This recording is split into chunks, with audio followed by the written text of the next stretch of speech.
Salut à tous, c'est Hugo de la chaîne NSS et aujourd'hui, on a passé le cap symbolique des 500 vidéos sur la chaîne. C'est pas rien et pour marquer le coup, j'ai décidé de faire une vidéo un peu spéciale. J'ai l'impression que ce mois-ci, il n'y a que ça des vidéos un peu spéciales, mais aujourd'hui, ça va être important. Vous le savez probablement, mais ce mois-ci, j'ai fêté les 4 ans des tutos et le 15, j'ai fêté les 6 ans du fait que je fasse des vidéos. Et donc aujourd'hui, on fête les 500 vidéos de New School Studio et je vais donc vous donner des tips, je vais vous donner des clés pour être bon pédagogue. Alors petit disclaimer, je ne suis pas professeur, je ne suis pas agréé par les académies, je ne suis qu'un passionné qui s'est créé sa propre pédagogie au fil du temps. Quand on regarde l'histoire et notamment dans le passé forcément, il y a plein de méthodes de pédagogie qui existent. L'idée n'est pas de faire un tour complet de tout ça, l'idée c'est simplement de vous partager ce qui à mon sens fonctionne dans la vidéo ou dans d'autres cas, mais retenez que cette vidéo reste subjective.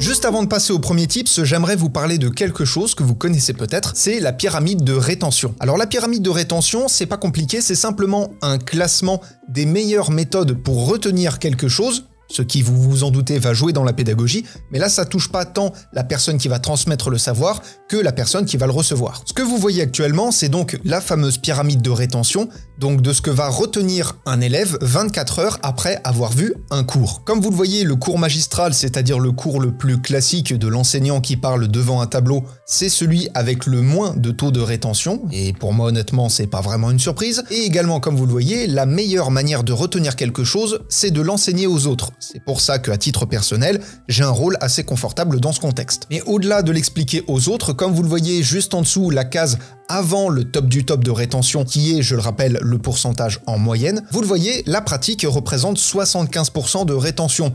Donc quand je vous dis apprenez, utilisez et progressez, le utiliser c'est probablement le plus important. Si vous ne mettez pas en place ce que vous voyez dans les tutos, bah ça sert un peu à rien. Bref, ceci étant dit, on passe au premier tips.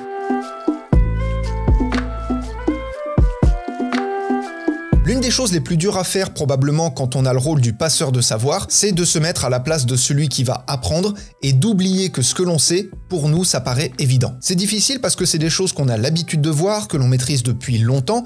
Je pense par exemple aux images clés, pour ma part ça fait des années que je le maîtrise, mais dans les tutos, je prends toujours le temps de l'expliquer, tout du moins à minima. Je rentre pas trop dans les détails pour pas perdre de temps, mais quand il y a un petit rappel à faire, je le fais. Pour ma part, à chaque fois que je commence un tuto, je pars toujours du principe que la personne qui va regarder la vidéo, c'est peut-être son premier contact avec l'audiovisuel, avec le monde du montage, et donc il faut que ce soit accessible directement pour pas que la personne se décourage en se disant c'est trop compliqué. Je pense que vous le savez aujourd'hui, mon objectif a toujours été de rendre les choses accessibles, donc ça c'est la première clé et probablement l'une des plus importantes. Faites en sorte de prendre le temps d'expliquer des notions, même si pour vous elles paraissent basiques et évidentes. Et de toute façon, c'est quelque chose que vous réussirez à travailler sur la durée.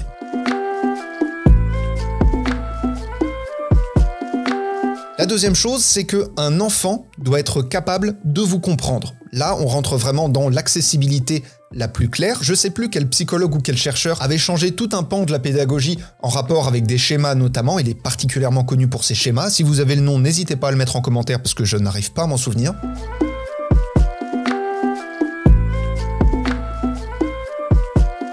Mais pour faire simple, avec ces schémas, ce monsieur était capable d'expliquer des notions complexes de la physique quantique et de la chimie à des enfants, puisque le schéma était très simplifié. Bien sûr, ça demande d'éviter quelques détails pour aller au cœur du sujet. L'idée n'est pas tant de faire quelque chose d'approfondi que d'expliquer les grandes bases, les grands axes de la notion que l'on aborde. Et évidemment, bien sûr, tout ça s'adapte selon le cas. Mais c'est un bon test, à mon sens, pour mesurer votre pédagogie, de voir un enfant, de lui expliquer quelque chose, alors ça peut être n'importe quoi, hein, pas forcément obligé que ce soit du montage vidéo, ça peut être n'importe quel sujet, et selon son taux de compréhension, vous saurez si vous êtes un bon pédagogue ou pas, et potentiellement les points sur lesquels il faudra travailler. Petite parenthèse d'ailleurs, ce tuto, cette vidéo n'est pas une formation. L'idée n'est pas de vous dire en sortant de cette vidéo, vous serez un super bon pédagogue. Je vous donne juste des clés, je vous donne des tips.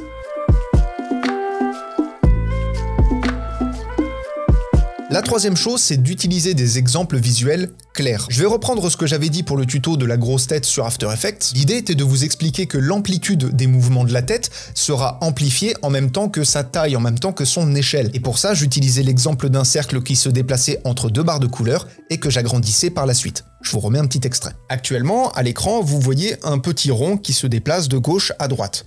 Ça, c'est la tête à taille normale. Comme vous le voyez, elle se déplace entre les deux repères de couleur. Si je viens agrandir cette tête et en gardant l'animation, qui donc représente les mouvements naturels dus au plan, puisque comme vous l'avez vu, notre plan bouge, on n'a pas un plan fixe, et également notre sujet bouge également. Même si c'est pas beaucoup, elle bouge quand même. Et donc notre petit cercle animé, si je viens augmenter sa taille, comme vous le voyez, il va certes évoluer en termes de taille, mais il va également évoluer en termes de position. Son animation est beaucoup plus large, il va beaucoup plus loin, il ne s'arrête plus au repère de couleur puisque comme on a augmenté sa taille, on a forcément augmenté l'amplitude de son mouvement. Voilà, ça c'est un exemple simple, clair et visuel pour expliquer une notion qui est un peu plus complexe. Ça peut encore une fois s'adapter dans plein de contextes, mais essayez toujours de vous rapprocher de couleurs, de formes très simples. Encore une fois, l'idée est de miser tout sur l'accessibilité.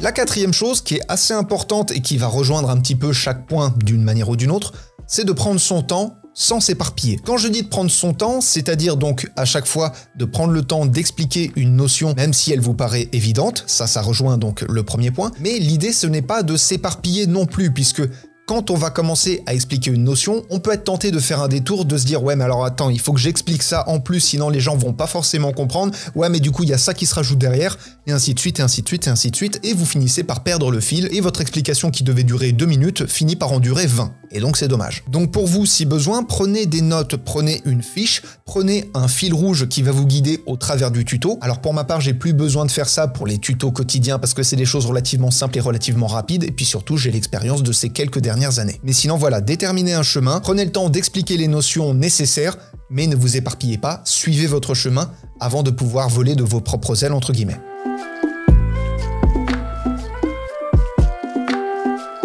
Et enfin, le dernier tips, alors ça c'est assez intéressant parce que ça peut autant vous servir dans des vidéos explicatives comme moi je fais des vidéos éducatives, comme dans la vraie vie. Si une notion n'est pas comprise ou risque de ne pas être comprise, partez toujours de quelque chose que la personne connaît pour l'amener vers quelque chose qu'elle ne connaît pas. Je vous donne un exemple très simple. La dernière fois, je devais expliquer à ma mère ce qu'était la colorimétrie dans une vidéo. Ma mère, travaillant dans la restauration depuis de nombreuses années maintenant, je lui ai simplement dit que la colorimétrie en vidéo, c'était l'équivalent des épices dans un plat. C'est vraiment ce qui va venir donner de la couleur, entre guillemets, à la nourriture. C'est vraiment ce qui va rehausser le goût, qui va donner plus de peps, qui va donner une ambiance, entre guillemets, au plat. Donc je savais que le parallèle était plus ou moins cohérent entre l'importance des épices dans un plat et l'importance de la colorimétrie en vidéo, et donc j'ai fait le lien. Et le gros avantage de cette technique-là, c'est que globalement, si vous avez un peu d'imagination, ça peut marcher avec tout. Si par exemple je prends l'importance de la lumière en vidéo, ça va être l'équivalent de l'importance de la précision d'une montre. La précision du temps dans une montre, c'est vraiment le plus important. Ou encore, vous pouvez expliquer que le sound design, le fait de venir donner une ambiance sonore à votre projet, ça va être l'équivalent d'une belle décoration d'intérieur. Encore une fois, comme vous l'avez compris, il y a plein de manières de l'expliquer. Bref, voilà, encore une fois, cette vidéo n'est pas faite pour vous dire en sortant de là, vous allez devenir un pédagogue de génie machin. L'idée, c'est surtout de vous dire, vous avez ces clés-là que vous pouvez travailler comme il en existe énormément d'autres, mais ça, c'est celle que j'utilise principalement. Encore une fois, ça peut vous servir dans des vidéos explicatives comme dans la vraie vie. Et à nouveau, c'était pour fêter les 500 vidéos de la chaîne. Bref, ceci étant dit, apprenez, utilisez et progressez dans vos montages. Et encore une fois, j'insiste sur le utiliser, on le dira jamais assez. Je vous fais des bisous et à plus.